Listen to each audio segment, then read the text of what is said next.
What do I do differently as a man of God other than what I would do if I were not a man of God? Well, one, I don't lie anymore. And I just gave up on it because you always have to keep track of your lies. And I remember the day that I gave up on it. I was 25 years old.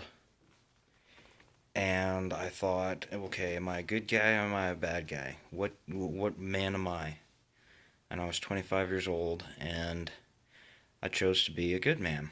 And in choosing that, I quit lying. And another thing I did is I've abstained from sex for the past, 4 years or so. It's not quite as long as 25, but, you know, one, I do recognize the detriments of promiscuity. I think that's the word. I do recognize the detriments of being, you know, serving my lust.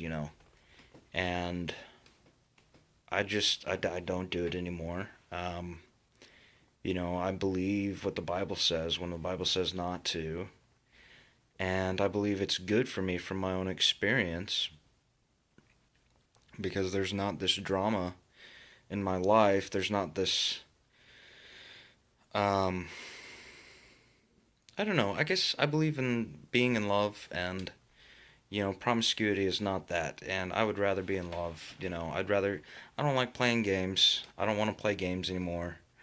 I just want to find a wife and then, start happiness with her, be happy with her.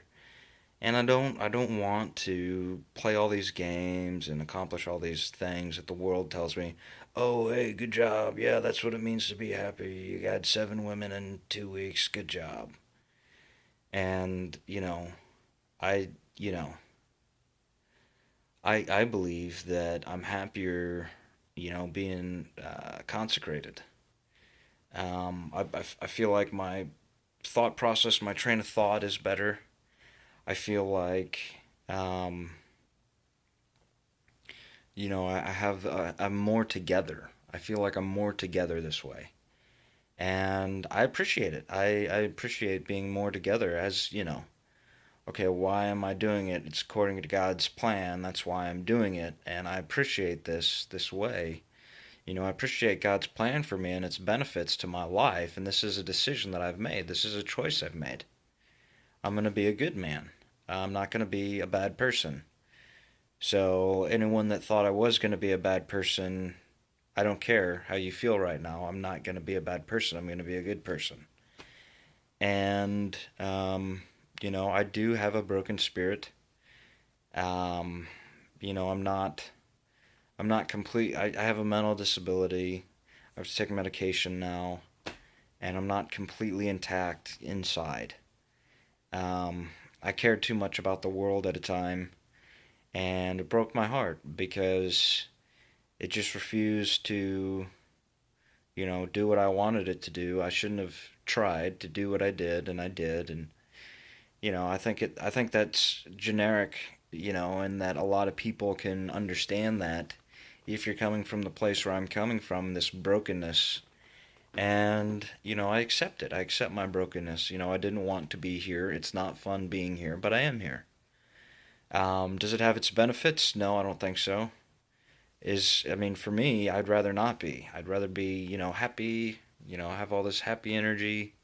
I don't have it. I don't, and that's the way I am. And, I, being a man of God, I feel like it's on me to accept that reality, to accept that brokenness, and it's still, you know, it's it's it's not difficult to have faith if your instructor is Jesus Christ, because his wisdom is a little bit greater than ours, and if he's instructing us to have faith, and we follow his instruction to have faith, and he's got all this wisdom that's above our wisdom, it's not difficult for me. And he's like, "This is my body. You do this to remember me," and I do that. I do the communion, the Eucharist thing, and he's my instructor. I serve God according to Jesus' teachings, and Jesus said he didn't come to abolish the old law, but to fulfill it.